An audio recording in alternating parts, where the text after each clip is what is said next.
Ne zaman anarsam seni, kararım kalmaz Allah'ım.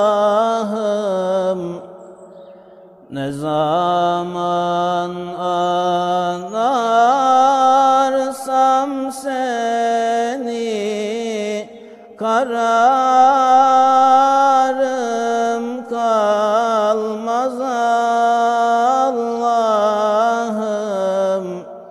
Senden gayrı gözüm yaşın, kimseleri silmez Allah'ım. Senden gayrı gözüm yaşın, kimseleri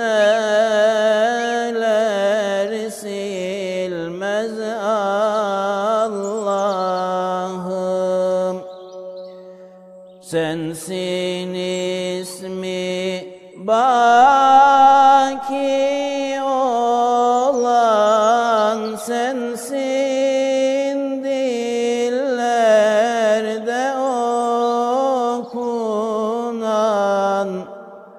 Sensin ismi baki olan, sensin dillerde okunan. Senin aşkına dokunan, kendini bilmez Allah'ım. Senin aşkına dokunan, kendini bilmez Allah'ım. Aşık Yunus seni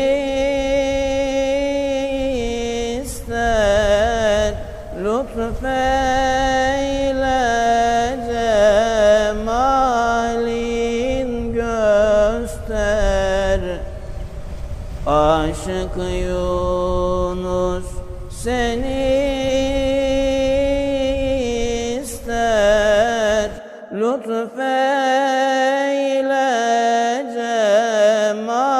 cemalin göster. Cemalin gören aşıklar ebedi ölmez Allah'ım. Cemalin